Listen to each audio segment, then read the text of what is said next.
Stop right there. Answer me this. The 2 letters I gave you, who are they for? 2 letters? Wasn't it 3? Okay. Well, Paimon's coolest naive expression doesn't appear to be an act. Hey! What are you trying to say? Wait, what are you trying to say, huh? Huh? Paimon passed a test? Really? Ha! She didn't even realize she was taking one! You may dispense with your suspicions. The Wolfpack has borne witness. They fought against the aberrations that encroached upon this land. And our attackers showed no ability to disguise themselves this time. A familiar scent. Come. I will await you at the usual grounds. Well, if the boss of Wolvendom has vouched for you, I guess I should apologize for doubting you just now. Sure was. Fortunately, my experience in Nodcry didn't go to waste. Turns out the Wild Hunt all feel the same when you stab them. They didn't stand a chance. Something seems wrong with that old wolf, though. Go on, you should check on him.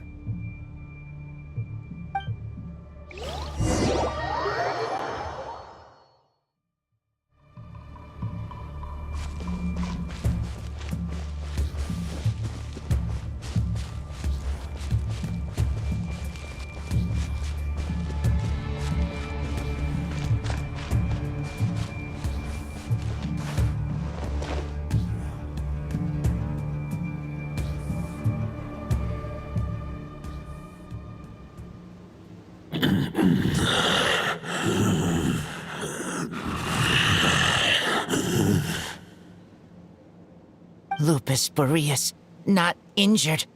Why so weak? Am I not strong enough?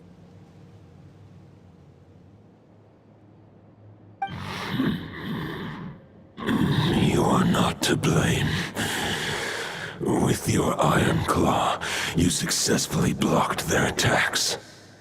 However, their assault went beyond the mere physical world.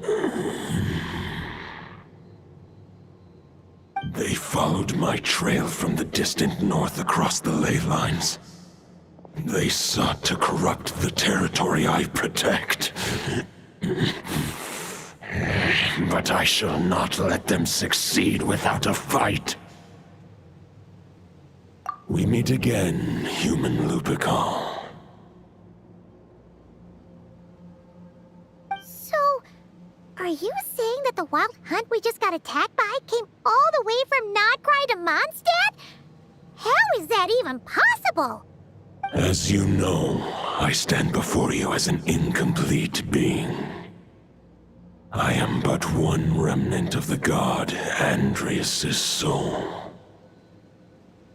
The source of this turmoil. I can sense it. It lies in the north.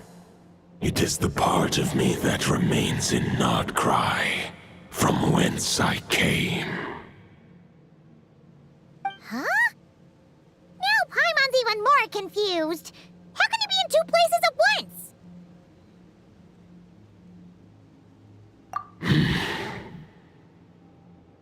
For many gods, housing a part of their soul within an object is no difficult feat. But those who can perform such delicate partitions as this are rare, even among the gods.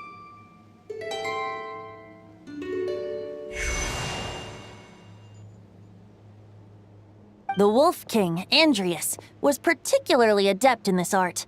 Otherwise, no remnants of his soul would have survived till the present day. Huh? The bard's back?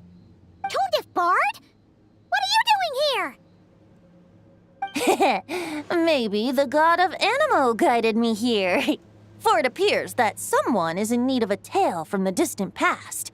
And our wolf friend doesn't seem too keen on recounting it himself. Who better than a bard to do the honors? Lord Boreas, do I have your blessing to share this story? As you wish. Lupus Boreas wandered the frozen tundra and stumbled into the Seelie Hall. Enchanted by their song, tender as the dawn starlight, and curious about the ways of humankind, the wolf bade farewell to his home and set off for the city to the south. As the high tower crumbled and the fierce winds fell silent, Lupus Boreas, who once had hunted with the storm winds himself, looked within and inquired, was the shelter he provided for humanity really any different from that given by the reclusive king in his tower?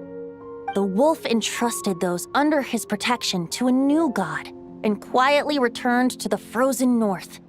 There, in a palace long since abandoned by its former master, the great wolf closed his eyes and slept. 500 bitter winters passed, then 500 equally frigid springs. He slumbered undisturbed until a night stumbled in from the cold, just as Lupus Boreas had once done at the Seelie Hall, and awoke him at long last. The night asked the wolf to join him on a journey south, to see once more the land that had all but faded from his memory. The gentle wolf, unwilling to refuse the human's earnest plea, split his soul into two halves and left his home once more.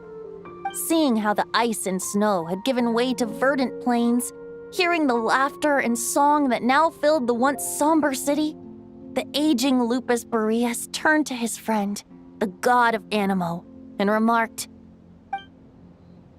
"So, this is the world the humans dreamed of."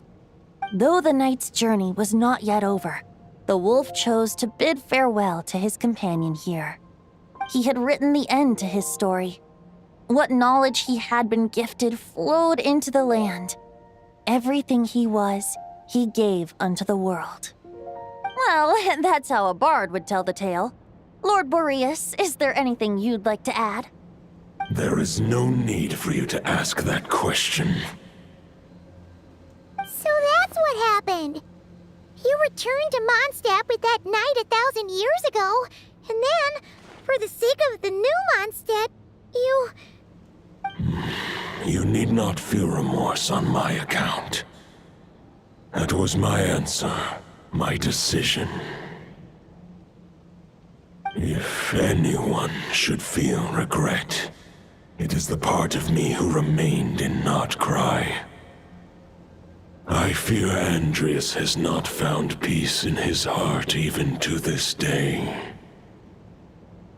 That is surely why those vile aberrations were able to exploit his weakness, sowing the seeds of all the turbulence that has ensued. But we followed Boreas' trail in Nodcry. We investigated and discovered no signs of instability. Andreas should still be slumbering by the lakeside. Perhaps all the recent turmoil in Notcry has had unforeseen consequences. And there's more. I detect another familiar scent from across the ley lines. A scent that reeks of blood. Oh, the White Knight who became the Bloodstained Knight? The mightiest knight of Boreas? But wasn't he from 500 years ago? You think he's immortal or something? I remember him as just a man. His lifespan should be no longer than any other of his kind. But before he severed his connection to Boreas, his final destination, it was the ancient kingdom of Conria, as you call it. Beyond that, I know not if he lived or died. If you want to get to the bottom of this, I'm afraid you'll have to make another trip to Nodcry yourselves. As luck would have it, another old friend of ours just so happens to be free right now. if you ask him nicely, he might give you a lift. That could save you a lot of time on the road. No wonder I can suddenly sense the east wind's presence. If even Mondstadt has been affected by the fallout, Nodcry must be in real trouble by now. I hope Varka can handle it. Varka? Is he in danger? I believe too many passengers would slow our dear friend down. I fear he only has room to carry one person, along with perhaps a diminutive companion. All right, wish it could be me, but I accept that we should send our strongest warrior to fight Nodcry's battles. I'll stay here and deal with any wild hunt that try harassing Mondstadt. It'll be a good chance to try out some new moves. I stay in Mondstadt too. With Traveler's help, Varka will be safe. Razor, give me your iron claw.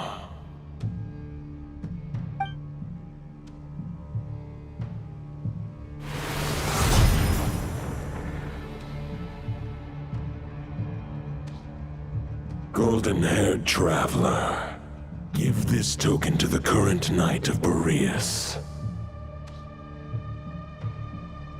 It is a wolf spirit. It contains my power and thoughts. Though I have given him a piece before, this should bring him new strength. The Dominator of Wolves once bestowed the power of his soul upon his pack, strengthening their hearts and sharpening their claws and fangs. But human hearts and flesh cannot bear the soul of a wolf directly. It would be akin to forcefully merging a human and a wolf into one being. They would descend into chaos. To prevent the entanglement of souls, the most I can do is temporarily house my power and thoughts within claws and fangs wrought of steel. Although, truth be told, that knight does not lack for power. What he needs more is the thoughts within. But I shall leave this for him to explain. The Great Wolf King of the North remains strong for now. Besides, do I not have the protection of my Lupacol? I will protect Lupacol. The North and Varka, I leave to you. Just give me the word whenever you're ready.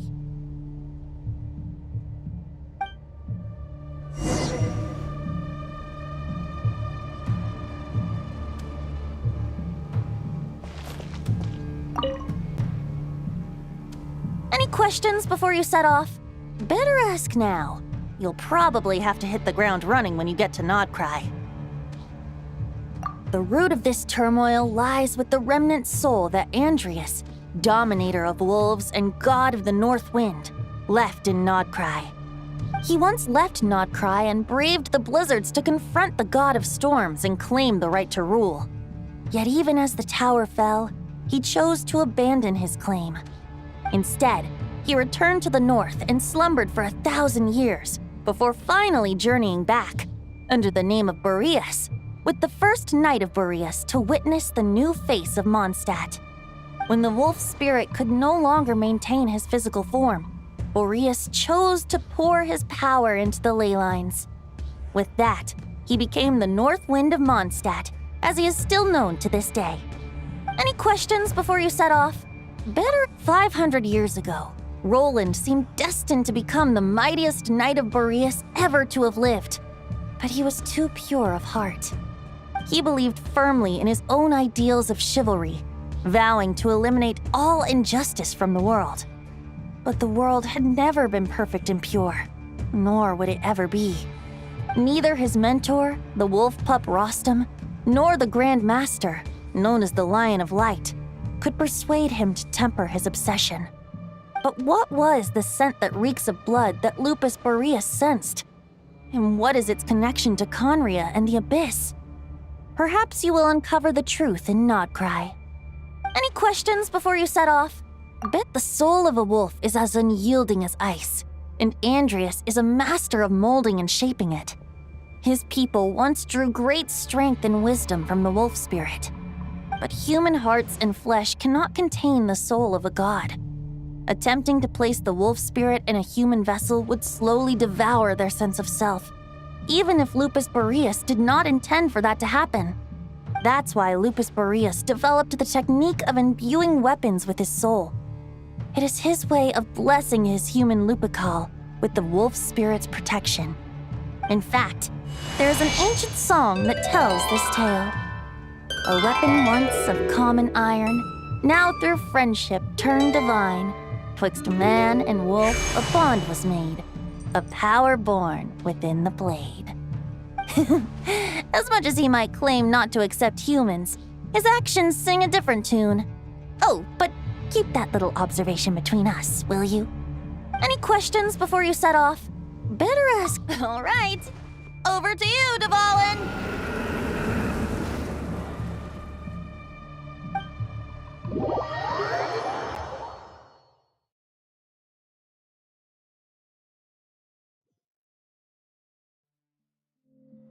The Knight of Boreas awaits below. We must part ways here. Barbatos and I have other plans. We will meet you again later. All right. Hey, wait. How are we getting down?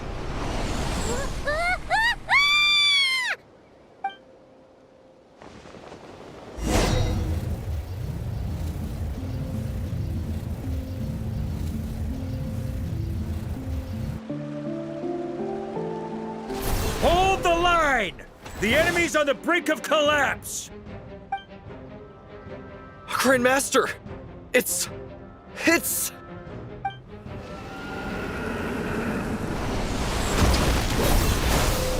Haha! Reinforcements! It's about time! And I'm on too! We're just about hanging in there. Most of their grunts are taken care of now. Their leader's gonna have to make a decision soon.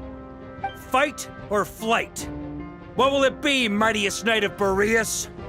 As expected, this hastily summoned Wild Hunt horde is nothing but a disorganized rabble. A mere shadow of the forces gathered by the Rahir of Solmari. But they have served their purpose.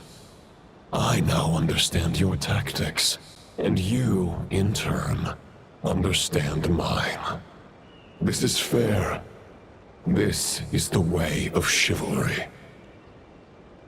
Farewell, heir to the knighthood of Boreas. Whether you choose to resist me or not, I shall set right the injustices of this world. In the name of the blood-stained knight. Guess they're retreating for now. So that Wolf of the North lookalike, that was Andreas? But why would he be leading the Wild Hunt? And why was he talking about the Bloodstained Knight? Ugh, forget that. We can save the details for later. He was the enemy boss, right? Are we just gonna let him get away? There's no point chasing after him. We've crossed blades already, and it ended in a stalemate. Right now, there's nothing we could do about him. True. We're still not certain of his true identity, but whether he's a god corrupted by the Abyss or a legendary knight, killing him might be just about possible, especially now that you're here. The difficult part is, we can't kill him right now. Huh? What do you mean? Is he immortal or something? No. Judging from our skirmishes so far, I don't think he's got any special abilities of that caliber. Nor does he have the ridiculous level of power wielded by the Five Sinners. But, compared to Rerir, our current foe clearly has a better understanding of how to exploit Nodcry to his advantage, particularly when it comes to Andreas' remnant soul. Exactly. Sounds like you realize what the crux of the issue is. I managed to cut off a sample from our foe, which Albedo and Durin are analyzing as we speak. Meanwhile, our other allies should be making their way home from their own battles by now. Let's discuss this further when they're back. We still have some big challenges ahead before this expedition can finally be declared a victory.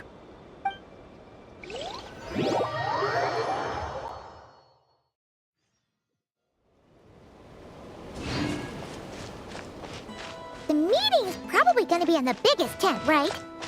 Looks like a bunch of people are there already. Why don't we go chat with them?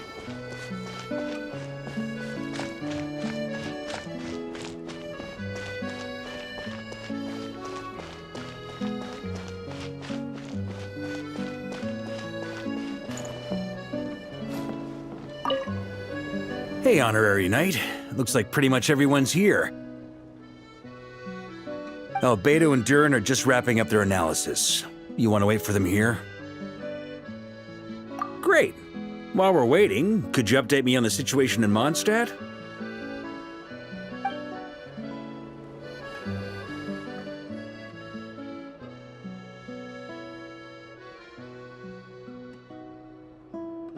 And that's where things stand. The Wild Hunt is no longer under the Reikir of Solnari's control, but it has been reborn from the ashes and is now launching widespread attacks. Intel from the Frostmoon Scions and the Curatorium of Secrets corroborates this. No disturbances have been detected in the space where Rere resides. What we are facing here is a completely new foe. Summarizing current situation. To confirm, the present leader of the Wild Hunt is the creature resembling a wolf. Andrius, god of the North Wind. More precisely, it's the external will that has seized control of Andrius' spirit, namely Roland, the Bloodstained Knight. Whoa. Hold on. I'm completely lost. Isn't Roland some Mondstadter from like 500 years ago? How'd he suddenly get wrapped up with a god from a... Allow us to explain that part.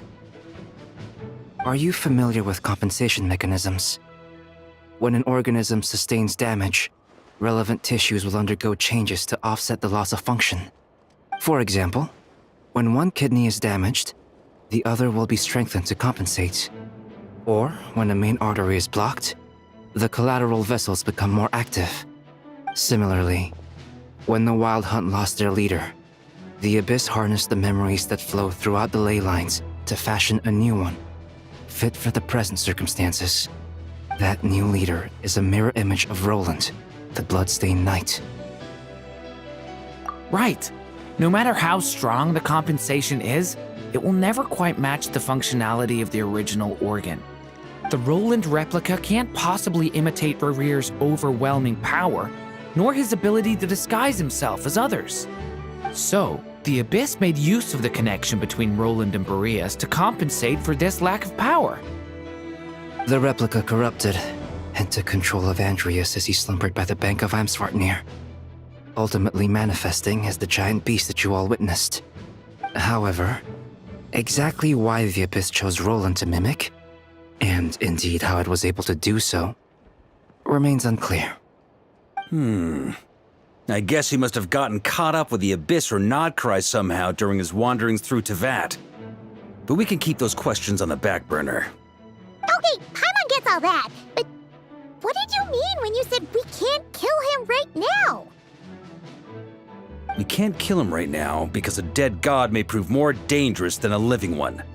From intelligence gathered during the expedition, we have reason to believe that the power released when a god is felled can have catastrophic consequences for us mortals. Worse still, the wrath that remains after a god's passing becomes a source of endless turmoil. Once god remains contaminate the land, they will persist for thousands of years.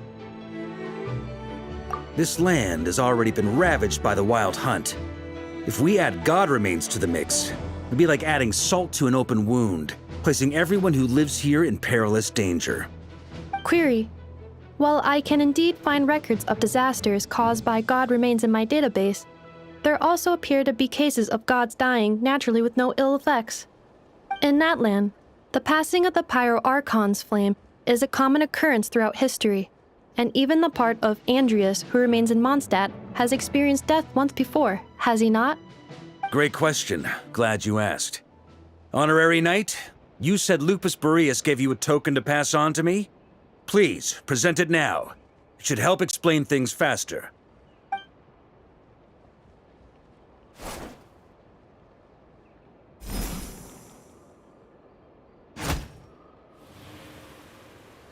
Come forth, Boreas!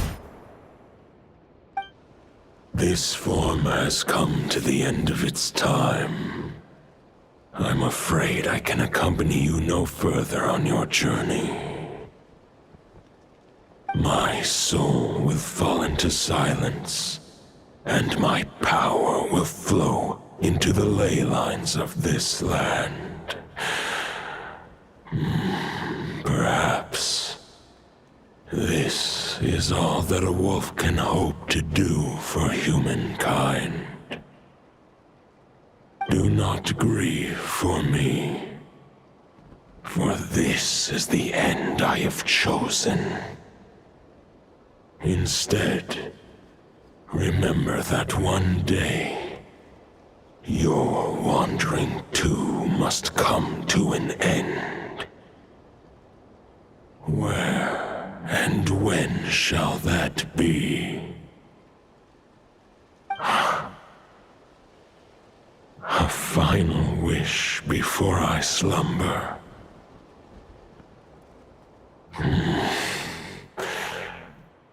Sing me a song.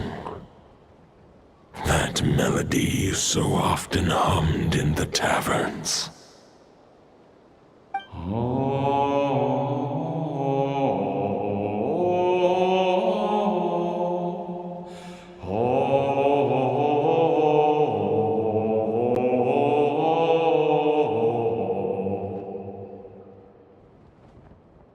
You saw it too. You must have keen powers of perception. Not that it surprises me. That was Boreas' final thoughts before merging with the ley lines. It's the reason Mondstadt remains unharmed by his god remains. In his final moments, he made a choice to give everything he was to the ley lines. All to protect Mondstadt from harm. Sounds like Andreas spent thousands of years searching for his place in the world, too. Yes. And now our task is to return the answer he found, the decision he made, to Andreas' heart. Only then can he break free from the corruption and control of the Abyss, and make that decision once more. I see. I would say that planting thoughts inside the mind of a god sounds a little far-fetched, but since it was his own wish to begin with, it sounds feasible to me. Wait, we already have a perfect solution? Then why are we even having this meeting? Let's go do this thing! Ha ha ha. If only it were that simple. Unfortunately, this one thought alone is unlikely to be powerful enough to break through the Abyss's control and reach Andreas' heart. We need to find a way to make the thought within this sword stronger and more resilient. For now, Boreas needs all his remaining strength to fight against the abyssal corruption to Mondstadt's ley lines. He can't afford to send us any more of his power. However, since his form was unstable during his journey with the first Knight of Boreas, many wolf spirit fragments were left behind along the way. If we can collect those fragments, we can use them to strengthen the decision to merge with the ley lines. So we need to retrace his steps and look for random fragments? But they could be anywhere between Nodcry and Mondstadt. It'll be like looking for a needle in a haystack. You don't need to worry about that. There's a few fragments left to gather in Nodcry, but apart from that, most of them are already inside this sword. I've been collecting them during the whole expedition. Huh? Wait, really? I mean, it's an expedition, not a stroll in the park. Each step of the way, we've been hard at work planning for every possible contingency. Not just the wild hunt in the Abyss, but ancient gods remaining in Nodcry.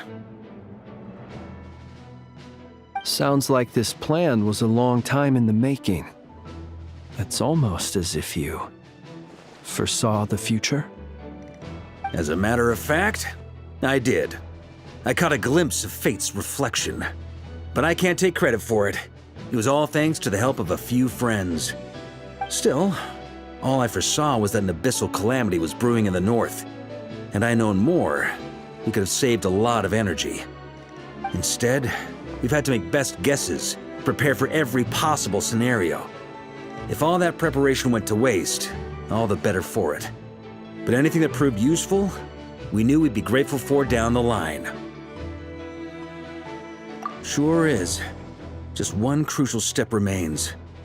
We need to gather the last few wolf spirit fragments scattered around Nodcry, and use them to make the thought within this sword as strong as it could possibly be. According to what Boreas told me before we left Mondstadt, his form was at its most unstable at the beginning of his journey. That means the fragments here should be the most powerful ones. But of course, we've been tied up fighting battles since the day we set foot in Nodcry. First with the Wild Hunt, then with the Doctor. So, it wasn't until recently that we were finally able to confirm the status of the Wolf Spirit fragments. We now know there are 3 left to find. Okay, so 3 more mini expeditions to go. I managed to gather 1 fragment before Roland reappeared. I also have a confirmed location for the second, which I'll take care of in short order. As for the 3rd fragment, we've identified a general search area to focus on, but we'll need all hands on deck to pinpoint the exact location. The final snag is that since our foe is a replica of Roland, he too will be aware of Andrias' history. He's sure to try and sabotage our plans by any means at his disposal. So everyone needs to bring their A-game. With our foe being from Mondstadt, it's our duty as Mondstadters to defeat him. And since the Wild Hunt is involved, the Lightkeepers will provide their full support. The Clink Clink Krumkake craft shop will also help in any way we can. So what do they need me here for? Wait, I think maybe I signed a contract at some point. Didn't exactly scrutinize it though. I mean, who actually reads those things anyway, right? Ah, great. Knew I could count on you all. Lastly, our friend from the Curatorium of Secrets will provide intel and relay battlefield communications. Looking at you, Yehoda. So, you'll be darting back and forth across the battlefield, dodging the Wild Hunt and the shadow of an ancient god. I'm impressed by your courage, Miss Yehoda. Rating for Yehoda updated. Higher quality ingredients will be used to prepare your future meals. Darn it! I should have known this payday wouldn't come that easy. I'll deal with the second Wolf Spirit fragment, which we already know the location of. The moment you make any progress with Fragment 3, be sure to give me an update. Traveler, could you join me in retrieving Fragment 2? I have a feeling that your unique constitution might come in handy.